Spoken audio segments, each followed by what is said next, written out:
Bismillahirrahmanirrahim. Assalamualaikum warahmatullahi wabarakatuh.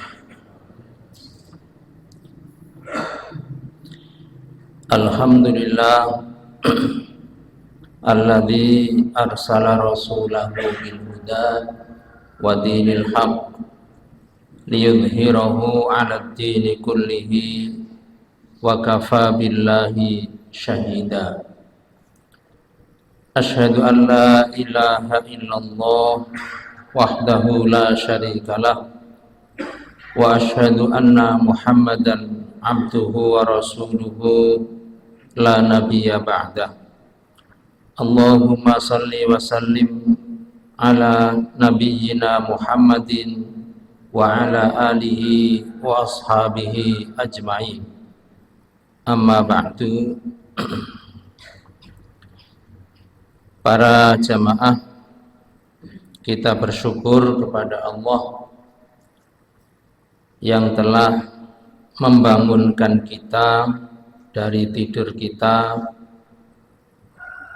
dalam keadaan iman, dalam keadaan Islam. Mudah-mudahan ketika Allah mewafatkan kita juga dalam keadaan iman dan dalam keadaan Islam. Hadis terakhir dalam bab ad-dalalatu ala khairin. Bismillahirrahmanirrahim. Wa an Anas radhiyallahu anhu, dari Anas radhiyallahu an, namanya Anas bin Malik. Namanya sendiri Anas, bapaknya namanya Malik bin Nadhr, ibunya namanya Ummu Sulaim. Bapaknya Anas, Malik bin Nadhr ini meninggal sebelum masuk Islam. Sementara Ummu Sulaim, istrinya Malik, dan Anas ini sudah masuk Islam. Anas ini menjadi yatim. Ada satu cerita di dalam hadis. Suatu hari Rasulullah berkunjung ke rumahnya Anas ini. Di rumah itu ada Anas, ada ibunya Ummu Sulaim, kemudian ada adik dari Ummu Sulaim. Nabi berkunjung ke rumahnya.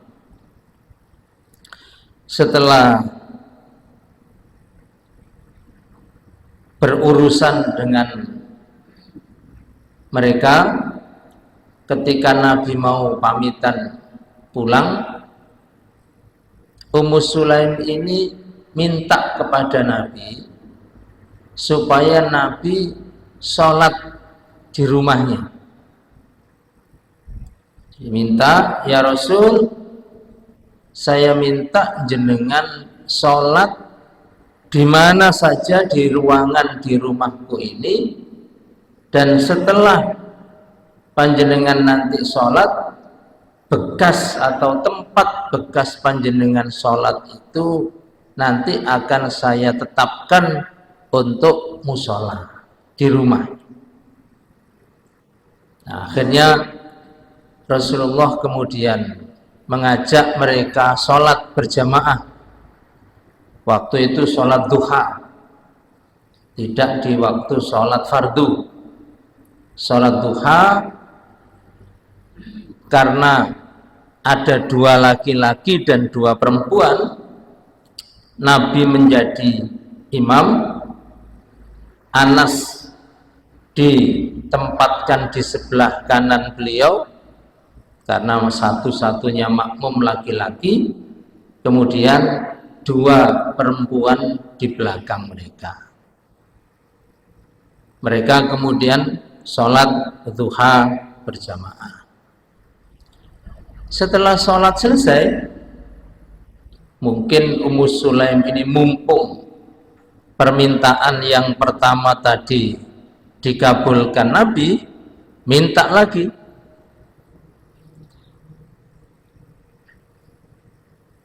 Permintaan yang kedua ini adalah, ya Rasulullah, hadza Anas khuwaidimuka fad'ullaha lahu. Ya Rasul, ini Anas ini, waktu itu Anas masih kecil, yatim, khuwaidimuka, biarlah Anas ini yang masih kecil ini menjadi pembantu rumah tanggamu, membantu Nabi, ya disuruh Nabi untuk urusan-urusan tertentu, mengambil air wudu, untuk urusan kepada sahabat yang lain, itu maksudnya. Tapi tidak minta diupahi, tidak minta dibayar. Bayarannya itu fad'ullaha lahu, doakan anak ini ya Rasul. Nah, permintaan yang kedua ini, Bapak Ibu sekalian, dikabulkan oleh Rasulullah. Lalu Nabi berdoa, singkat doanya, dan doa ini diingat terus oleh Anas. Waktu itu doa Nabi adalah, Allahumma akthir malahu wa waladahu wa barik lahu. Nabi mendoakan anak kecil ini dengan 3 hal. Yang pertama, akthir malahu, ya Allah, perbanyaklah hartanya anak ini. Jadi Nabi minta kepada Allah supaya Anas yang sekarang hidup yatim ini nanti menjadi orang kaya. Akthir malahu, muga-muga bocah iki dadi wong sugih. Wa waladahu, nah doa yang kedua, ya Allah, mudah-mudahan anak ini yang sekarang hidup yatim seorang diri besok menjadi orang yang punya anak banyak, donyane akeh, anake akeh. Wa barik lahu, dan jadikan hartanya yang banyak itu menjadi harta yang berkah, anak-anaknya yang banyak itu juga menjadi anak-anak yang berkah. Nah, hadis ini Bapak Ibu sekalian, doa ini juga diceritakan oleh Anas ketika Anas sudah sepuh, sudah tua, diceritakan. Dan doanya Nabi yang dia waktu itu masih kecil masih diingat, sehingga di masa tuanya Anas itu cerita, semua doa-doa Nabi waktu saya kecil dulu itu sudah diijabahi oleh Allah. Anas ini di masa tuanya Allah karuniai 10 anak, semuanya laki-laki, 10. Dan tiap anak masing-masing dari 10 itu dikasih Allah anak masing-masing itu 10 juga. Berarti piro iku jumlahe anak putune? 110 sak anake sak putune ini. Dan karena doanya Nabi tidak cukup banyak anak, juga banyak harta. Kata Anas, seluruh anak cucuku itu yang 110 tadi kaya semua. Banyak anak diijabahi, banyak harta diijabahi. Yang satu lagi, hartanya berkah, anaknya berkah, itu semua anak dan cucunya yang 110 itu semuanya hafid Al-Quran. Nah, itu keberkahannya. Jadi salah satu sumber keberkahan anak, keberkahan keluarga ketika dekat dengan Al-Quran, ketika ada di antara keluarga kita atau bahkan semua ada yang hafid Al-Quran. Nah, itu keberkahannya. Anak-anaknya menjadi berkah, rumahnya menjadi kecipratan berkahnya, harta yang banyak juga menjadi berkah. Nah, ini satu penggal kisah tentang kehidupan Anas bin Malik. Makanya setiap kali kita membaca hadis kok ada wa an Anas, seperti itu kisahnya. Baik, wa an Anas radhiyallahu anhu anna fatan min aslama, ada seorang pemuda, fatan, pemuda, min aslam, dari Bani Aslam, qala, ya Rasulullah, wahai Rasulullah, inni uridul ghazwa,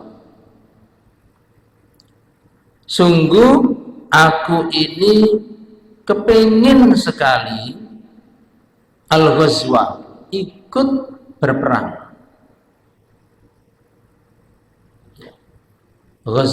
Ghazwun itu perang di mana Nabi ikut dalam perang itu, namanya ghazwah.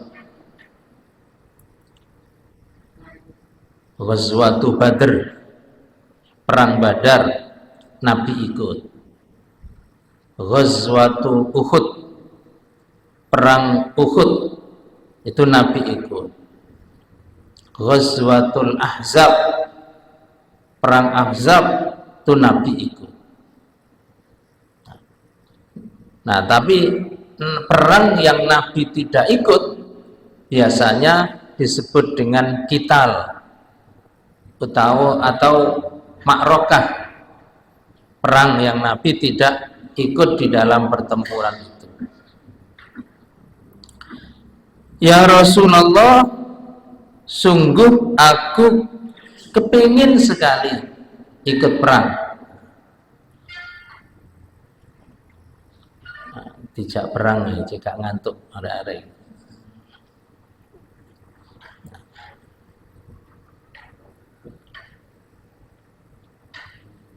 Inni uridul ghazwa, sungguh aku pengen ikut perang bersama Nabi.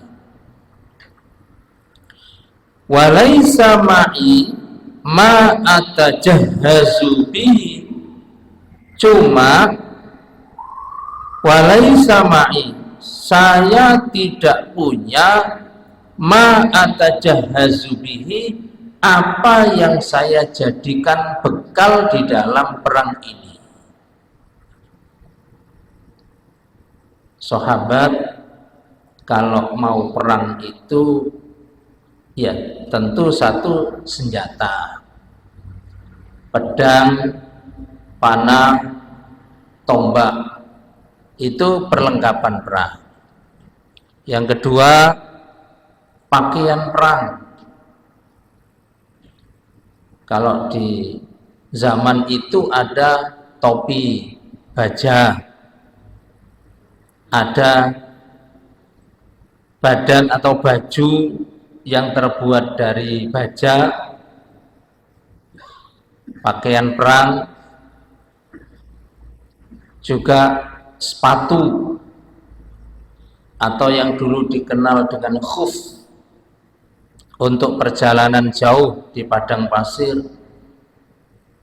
dilengkapi juga dengan dirak atau tameng untuk menahan panah, tombak atau pedang musuh.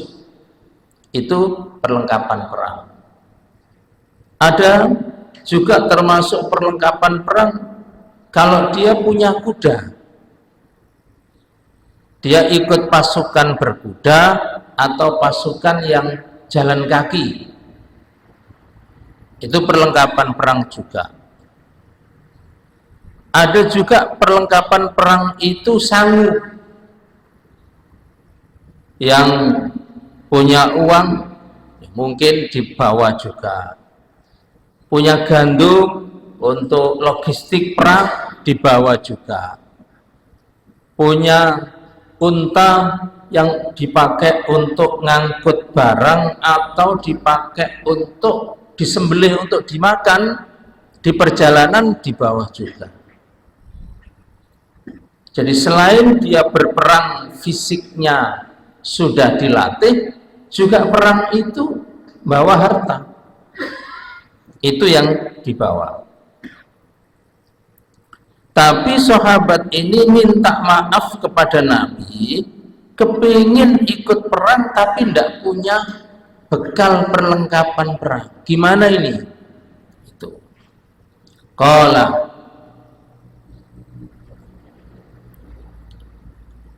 dinasihati oleh Nabi, i'ti fulanan, datanglah, temuilah fulan, kon nanggone temonono fulan, fa innahu qad kana tajahaza famarido,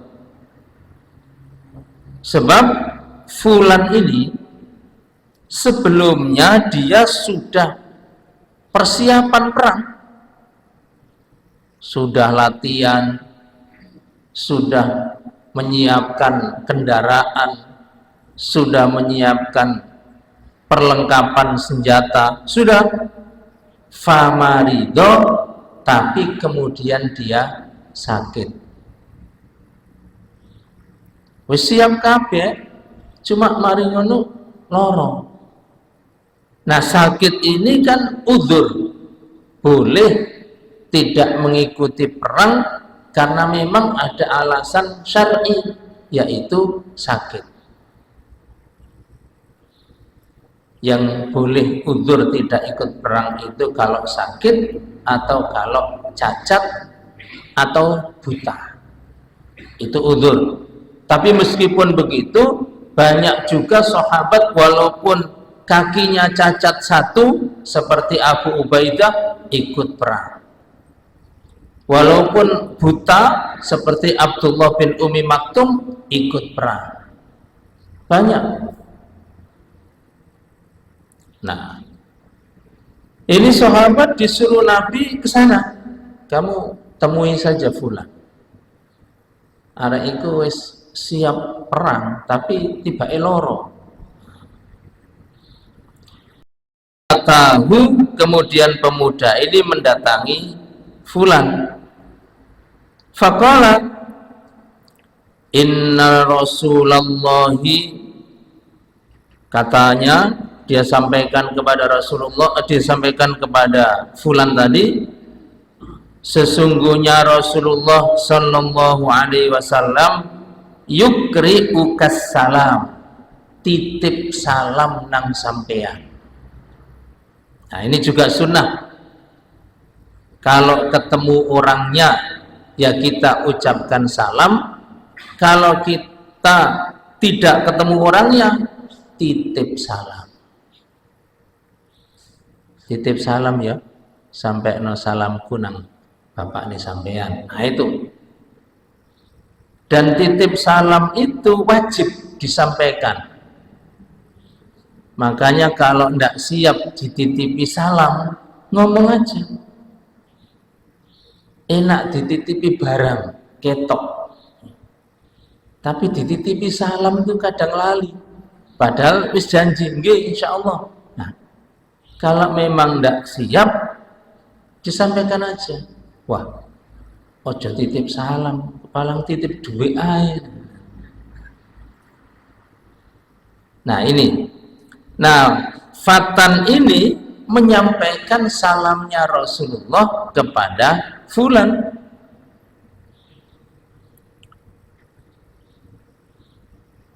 Inna Rasulullah yukri'ukas salam.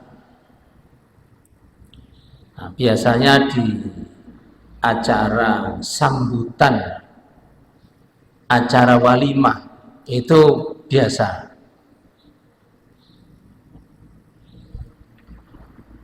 Berhubung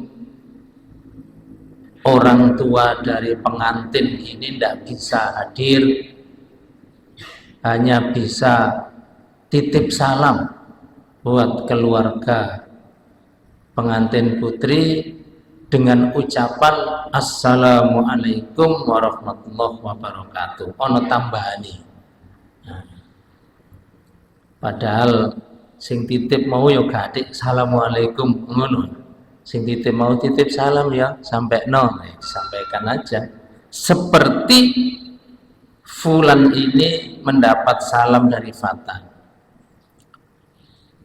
Inna Rasulullah yukri'ukas salam. Rasulullah titip salam nang sampean. Sudah, titip salam. Wa yaqulu, kemudian Fatan ini bilang, a'tinil ladzi tajahhasta bihi. A'tini, kasihkan ke aku, kekno aku, alladzi tajahhasta bihi, barang-barang yang sudah kamu siapkan untuk perang, kasihkan saya aja. Nah, itu pesannya Nabi. Jadi salamnya Nabi disampaikan, amanat dari Nabi juga disampaikan. Kasihkan ke aku barang-barang, peralatan perlengkapan yang sudah kamu siapkan untuk perang. Kan tadi sudah siap, cuma setelah itu terus sakit, kayak no aku ay. Gitu. Faqala, kemudian fulan ini bilang, ya fulanatu a'tihil ladzi tajahhaztu bihi. Dia bilang kepada fulanah, di sini tidak disebutkan siapa, tapi disebut perempuan. Tidak tahu itu istrinya atau anak perempuannya. Misalnya, ya fulanah, wahai istriku, a'tihil ladzi tajahhaztu bihi. Kasihkan orang ini saja barang-barang perlengkapan perang yang sudah saya siapkan, itu kasihkan orang ini aja sesuai dengan amanat Nabi. Kasihkan dia. Wala tahbisi minhu syai'a, jangan ada yang disisakan sedikit pun, kabeh sampean kekno wong iki. Ya. Wala tahbisi minhu syai'a, jangan kau sisakan, jangan kau tinggal sedikit pun di rumah ini. Fawallahi, demi Allah, la tahbisina minhu syai'an fayubarakallaki fihi, rawahu Muslim. Demi Allah, jangan disisakan sama sekali, mudah-mudahan Allah memberkahi engkau dengan barang-barang ini. Nah, di sini dijelaskan kenapa suaminya ini kok pakai wanti-wanti kepada istrinya. kasihkan orang ini semua dan jangan disisakan sedikit pun, biar Allah memberkahi. Kok pakai diwanti-wanti begitu? Ini kebiasaan. Nah, ini kebiasaan. Misalnya perlengkapan uang, kasihkan semua. Persediaan gandum, kasihkan semua. Nah, kadang-kadang ada istri yang mikir, kok dikekno wong iki kabeh, gak kaken ta? Ada yang mikir begitu.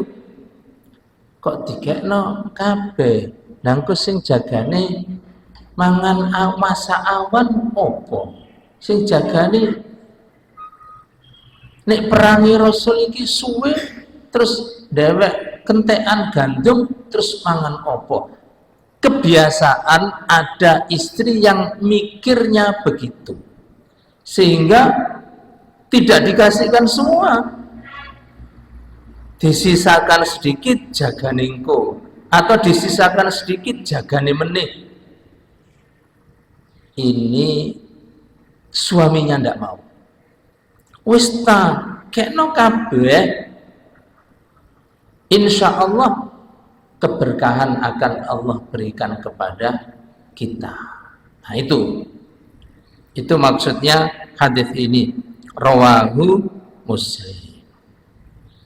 Nah, para jamaah, Bapak Ibu sekalian, para santri, hadis ini kaitannya dengan bab adalah orang yang sudah atau berangkat berperang ada pahalanya, dan orang yang tidak jadi berangkat berperang karena uzur, lalu perbekalan perangnya dikasihkan orang yang berperang, itu juga dapat pahala. Yang berperang dapat pahala, yang tidak ikut perang lalu bandani, nyangoni orang yang berperang, itu juga dapat pahala. Mungkin ada orang, aku wis tuwa aja, gak kuat ngapalno Quran koyo arek-arek Baitur Rahman, gak kuat. Wis aku tak wakaf mushaf Quran untuk anak-anak santri. Nah, insya Allah yang seperti itu juga dicatat pahalanya. Ndak bisa gak iso nglakoni dhewe, tapi iso mbandani wong sing nglakoni keapian, itu juga dapat pahala.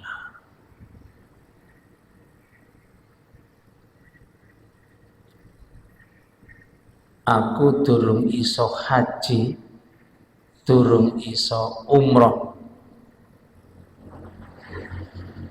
tapi ketika ada orang berangkat haji, orang berangkat umroh, titip sangu, sampai nok kono butuh opo-opo, iki aku titip duit. Insya Allah dapat pahala dari apa yang dia titipkan, tapi tidak menggugurkan kewajiban hajinya. Haji tetap wajib. Nah, ini kepingin dapat pahala dari orang yang berbuat kebaikan. Mpun ngenteni oleh-oleh teko Mekah mawon, gak nyangoni opo-opo, ngenteni oleh-oleh. Nah, ini bagian dari rahmat Allah. Orang yang berbuat baik sekecil apapun dapat pahala. Sekecil apapun Allah akan catat dan Allah akan beri balasan. Sebaliknya juga begitu. Orang yang berbuat buruk nanti juga akan diberi balasan. wa man ya'mal su'an yujza bihi. Siapapun yang berbuat buruk juga akan mendapatkan balasannya. Waktu ayat ini turun yang di surat An-Nisa tengah-tengahnya, may ya'mal su'an yujza bihi, siapa yang melakukan satu keburukan walaupun kecil itu akan mendapat balasan. Waktu ayat ini turun, Abu Bakar itu sedih. Ya, kan jarang-jarang Abu Bakar diriwayatkan dalam hadis itu. Abu Bakar sedih. Sedihnya kenapa? Ya Rasul, kalau setiap kesalahan kita sekecil apapun itu dibalas oleh Allah, dalak kabeh wong iki mlebu neraka. Termasuk orang sebaik apapun kan tidak pernah lepas dari salah. Orang yang pahalanya banyak pun pernah melakukan kesalahan. Lalu semua kesalahan itu dibalas. Lah kabeh wong iki mlebu neraka. Itu sedih Abu Bakar. Lalu dijelaskan oleh Nabi. Panjang hadisnya. Abu Bakar, benar semua orang termasuk orang mukmin, orang bertakwa, karena tidak lepas dari dosa akan dibalas. Cuma, nah ini cumanya. Kalau orang kafir itu berbuat dosa dibiarkan oleh Nabi, sehingga dosanya numpuk, nanti dibalas di neraka. Itu orang kafir. Tapi kalau orang mukmin, orang muslim, begitu melakukan dosa langsung ditegur, diingatkan oleh Allah. Berupa apa? Berupa penyakit, berupa problem hidup, berupa kesedihan hidup. Jadi orang mukmin kalau sakit itu melebur dosa-dosanya, sehingga nanti ketika ketemu Allah sudah tidak membawa dosa-dosa lagi karena sudah dibersihkan di dunia. Nah, setelah itu Abu Bakar agak lego. Oh, ngoten nggih. Makanya ada hadis, orang mukmin itu kalau sakit apa saja penebus dosa. Sampai orang mukmin itu kepencak eri, terinjak duri, itu pun sebagai penghapus dosanya. Cukup nggih? Jadi intinya siapapun yang berbuat baik sekecil apapun akan dibalas oleh Allah dengan kebaikan. Subhanakallahumma bihamdik asyhadu an la ilaha illa anta astaghfiruka wa atubu ilaik. Wassalamualaikum warahmatullahi wabarakatuh.